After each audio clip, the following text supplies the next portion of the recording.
And gentlemen, and my sincere gratitude to Matt and to the management of Chatham House for giving me this rare privilege to speak to all of you on what is going on in Ghana's electoral process, especially this year. It's 1 month to the elections, and I'm sure everyone is wondering, what is the chair of the Electoral Commission doing outside Ghana at this time, when the EC has news updates every 5 minutes on Ghana Web? It's simply because Ghana may be having elections. And yes, the elections belong to the people of Ghana, but they are not a solely Ghanaian affair. We have Ghanaians outside of Ghana. We have other stakeholders in the electoral process. We have investors in Ghana. We have people who have a keen interest in Ghana and who need to know what is going on in Ghana. And so we thought it was important that the chair of the commission should take about 2-3 days and just engage stakeholders other than just the electorate in Ghana. I've been asked to speak about the processes and priorities of the Electoral Commission of Ghana. That by itself will take me the entire day. But if Max would permit me, I would like to speak about the priorities first, and then I would go into the processes. First, I think we start by a very quick lesson in Ghanaian political history. Ghana returned to constitutional government and multi-party politics in 1992 when we adopted the constitution. And since 1992, we have had 6 successful elections. And we're about to have the 7th, on the 7th of December. Lucky 7-7. Now, all these elections, as you all know, have been very vigorously and very tightly contested. But at least from the perspective of international observers, if we leave out our political actors for a minute, they've all been deemed free, fair, and transparent. Now, for an African country such as mine, if you look back to a quarter of a century before we started this path of multi-party democracy, which is our 4th attempt, by the way, we endured 4 coup d'etats, and God knows how many other attempted coup d'etats that were escaped. And so for us to adopt multi-party democracy and be going into our 7th consecutive election is not a mean feat. While we have been doing this, as much as we like to berate our own elections, but while we've been doing this in Ghana, we've gone totally against the trends in our sub-region. Excuse me. In the same period that we've had our 6 elections and consolidated our democratic stability, our neighbors in the ECOWAS sub-region have suffered 14 coup d'etats. We've had 3 civil wars. We've had about 12 regional insurgencies and many foreign interventions. That sort of instability also breeds other problems. Religious extremism, lawlessness, terrorism, human trafficking, drugs and arms smuggling. And so in this sea of instability, where we've seen countries that around us which have been almost brought to their knees, and some brought to their knees because of the actions of minority groups fighting for control for natural resources, citizens fighting for power and for money. It's not unfair to say that Ghana has done very well for itself by staying on the path of multi-party democracy. And even where we've had challenges, we have continued down the path of the rule of law by going to the law courts to seek solutions to our problems. So we've come to realize in Ghana that our democracy is indeed precious. It protects the lives of our citizens and future generations. But it's also important to remember that we have responsibilities to ensure and to nurture that democracy. In the last 6 elections, very luckily for us, the winners and the losers on both sides have all understood the bigger picture, that even in a winner-takes-all race, the sum total of democracy for all is so much bigger than the individual prize of political victory. So we win or we lose together. And we do not need to look far to see the devastating consequences of when individual ambition or sectional interest is put before the greater good. So the priority of the Electoral Commission of Ghana, to answer the question, and my priority and the priority of my commission, my colleague commissioners, and which we believe is a priority of all Ghanaians, is to have peaceful, undisputed, credible, transparent, inclusive elections on the 7th of December. How we are going to do this is what the processes would focus on. But even in trying to execute this priority, we have a challenge. The political stakeholders have also matured over the past 24 years, and they've become masters of raising the political temperature every election year. There's a very robust, vibrant industry every election year of peacemakers. People produce songs, there's concerts, there's seminars, there's football matches, there's, I don't know what we have not done in the name of making sure that Ghana is peaceful before, during, and after the elections. But one wonders, for a country that has had so many elections, even just the Fourth Republic, why does every election year bring this tension and this fear that the country is going to implode just because we're having an election? There's going to be one winner, and depending on how many parties are cleared by the candidates are cleared by the Supreme Court on Monday, certainly several losers, including Hassan Yarega, I'm sure. So there really is no basis for the tension. But the politicians seem to raise this temperature every election year. It's not just a peculiarly Ghanaian problem. I think everyone in the world is distracted by another presidential election which is taking place now, where a candidate is raising the specter of the media rigging the elections ahead of the elections and saying he will only accept the results when he wins. So the elections are only free and fair when he wins. So it's a kind of political insurance against losing.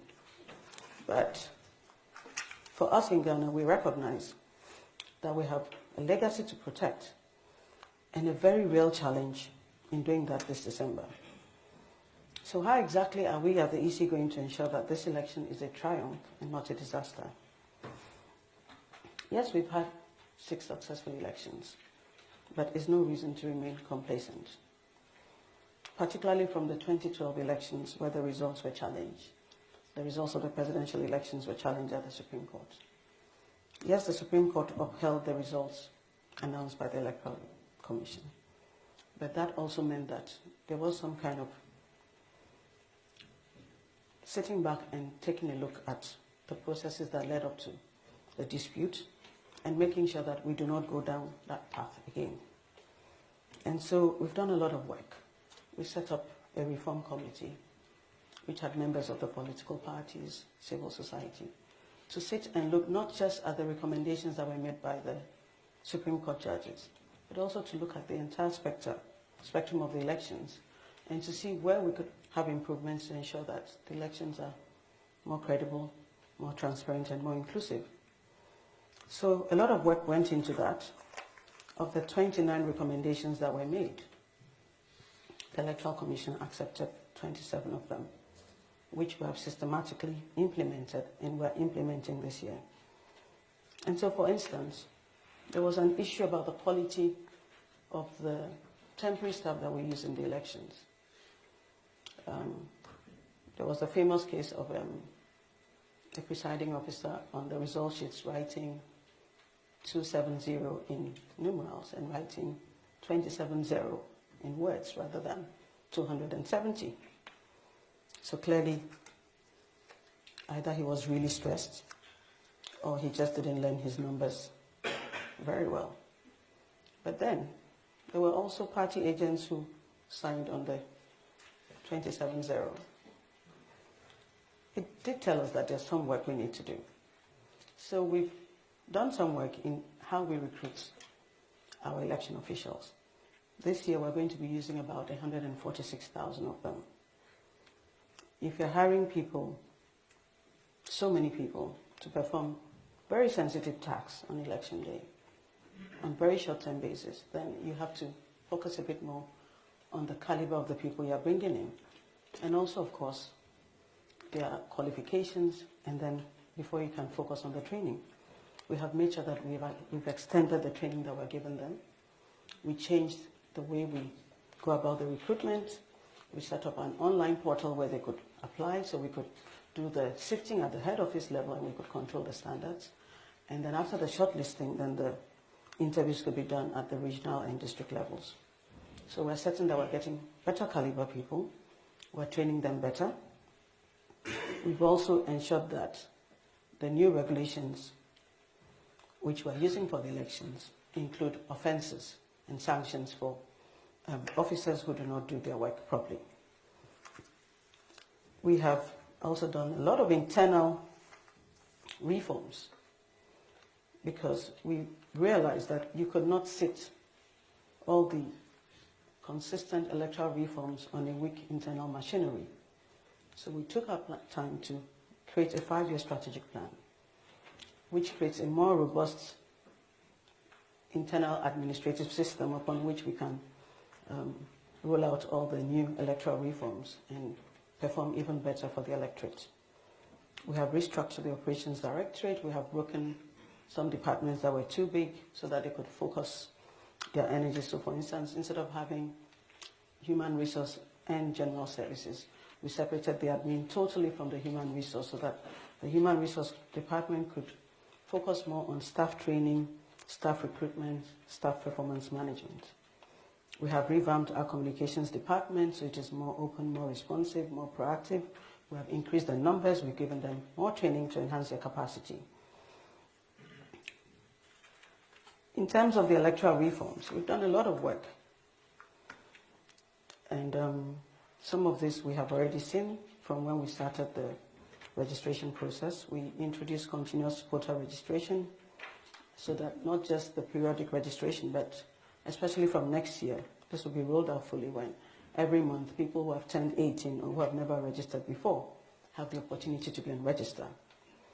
For the first time this year, during the exhibition of the register, we used the biometric verification devices so that we could confirm the identities of the people who showed up at the exhibition centers. And we could also make sure that we had a sense of those who may have problems on election day, even though they are validly registered, and the system, maybe because of low quality fingerprints or problems in how the fingerprints were captured, does not recognize them. We have ensured that people with disability and vulnerable persons, such as pregnant women, nursing mothers, and the aged, are given priority at all polling stations on election day. We have increased the number of polling stations from 26,002 to 29,000. But on election day, we'll be using 29,992 because there were 8 polling stations where people did not opt to register under. But in increasing the number of polling stations, this meant that the numbers of voters per polling station were reduced so that voting can happen faster, counting can happen faster, less pressure on the machines and the staff on election day. We have put clear provisions in the law for processes and procedures to be followed when we are adjourning the polls, so that if there's a disruption because of a natural cause or human activity, the polls will be adjourned and we can continue the polls the following day. We're working on multiple measures which we're going to roll out soon to reduce the incidence of rejected ballots, which is a major problem in Ghana. In fact, it's been said that when we have elections in Ghana, the rejected ballots, if there were candidates, they would be the third on the list of winners. We have ensured that we have said, and it's in the law, that we will publish the results of the presidential election for every polling station within 72 hours of the elections on our website. We have changed the collation process so that when the results move from the polling stations, after they've been signed by the presiding officers and the agents, it moves to the constituency collation centers where the counting agents and the returning officer would collate it and sign it. And then it is put on a screen and projected so everyone can see it and confirm, and then it is sent to us. And again, agents of the political parties and the candidates get copies of the results at the polling stations and at the constituency collation centers. This doesn't take away from the existing processes which we have, which ensure that political parties are present when ballots are being printed. They know when ballots are being moved and deployed to the stations. And on voting day, the presiding officer is required before the start of voting to open the box so that everyone who is there and the agents can see that it is empty, put his seal on the box, and the agents of the candidates and parties are also permitted to put their seals on the ballot boxes so that while voting is going on, the boxes are secure, and at the end of voting, they take off their seals. The presiding officer takes off his seals before we start counting. We learned from 2012 that machines could fail us when we had a few challenges with the biometric verification devices. So this year what we're doing is that every polling station would have 2 BVDs, so that in the event that one BVD breaks down, a second BVD would be deployed, and there will be some spare BVDs at the polling station, at the districts, which will be deployed once you move on to the second one. There will be 4 technicians in every district who are supposed to provide technical support to the polling stations in that district. And we're having a national ops room with 20 technicians who are supposed to be in constant engagement with the presiding officers on the ground to deal with any challenges which may come up. We would of course also have an open line, toll-free line, which will be announced to the public so we can get input from the public on what is going on election day across the country. And if we need to bring in the security agencies to support in any situation, they'll be quickly informed and deployed there. For the first time also, we have talked about the recruitment. So a lot of work has gone into this. The results, the pink sheets, the famous pink sheets, are going to have unique serial numbers, and we're enhancing the security features on the pink sheets to better protect the integrity of the electoral system.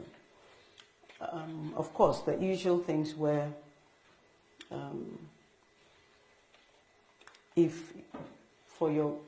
when you receive a ballot, you must make sure that the ballot is stamped with the validation stamp. Otherwise, we would assume that it is ballots that are outside that polling station that have been brought in. All those integrity mechanisms are still in place. And we will still use the indelible ink, even though the biometric register ensures that we do not have multiple voting and impersonation, but we'll still use the indelible ink just as an additional prevention mechanism. At the end of the polls, at 5 p.m. after the voting has ended, the sorting of the ballots is done in the full glare of the public, counting is done in public, the declaration is done in public, the recording of the results declared is done in public, and then the ballots, papers, and the declared polling station results are then moved to the constituency collation center, of course monitored by reps of the political parties and security personnel. At the collation centers, before the collation begins, the agents of the various parties from the polling station will be first required to confirm that the results which are being collated are exactly the same results declared at the polling station. This collation is done in front of the candidates, their agents, media, observers, and members of the public. At the end of the collation, the constituency results would also be declared in the presence of all the people who are at the constituency center. Now from there we move to the National Collation Center, which used to be the strong room. Here again, we're opening it up. We're going to have media, accredited media in there. We're going to have the reps of the parties will be required to confirm the figures with their agents at the constituency centers before the commission proceeds to put the figures together. And after the collation, then the party reps would again confirm that the figures are accurate for all the 275 constituency collation centers before the final declaration is made. This year, we're adding another level of integrity to the process. After publishing the results per polling station, we're also using technology to electronically transmit the results and the scanned polling station results to the National Results Collation Center. We are still in the process of finalizing this, and we'll do a demonstration to IPAC before election. But the main results transmission system still remains the manual one, which is what is in the law. The electronic one is just a parallel one to make sure, just to serve as confirmation. We'll also be using the results that will be collated by CODEO, which is a large umbrella organization of professional bodies, civil society, and they are being sponsored to do by some of the multilateral agencies to do a parallel voter tabulation. We'll be checking in on their results to make sure that it's consistent with what we're also declaring. So we are still trying to figure out at the Electoral Commission how it is possible to influence this process and change the results, as Gabi has accused me of several times. And maybe today he will enlighten me on how this can happen. But personally, I haven't figured it out. And one of the greatest challenges we face in going into this election is the potential for the media to call the results ahead of the Electoral Commission. Before we call the results, we have to make sure that the results are accurate. And in fact, I did say yesterday that if you have a 1%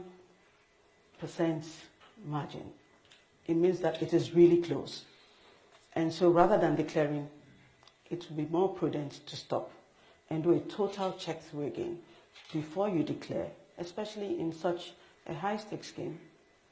I think it's better we spend a bit more time making sure the results are accurate than to rush to declare results that are not accurate. So we're worried about the media declaring results. We're worried about the abuse of social media.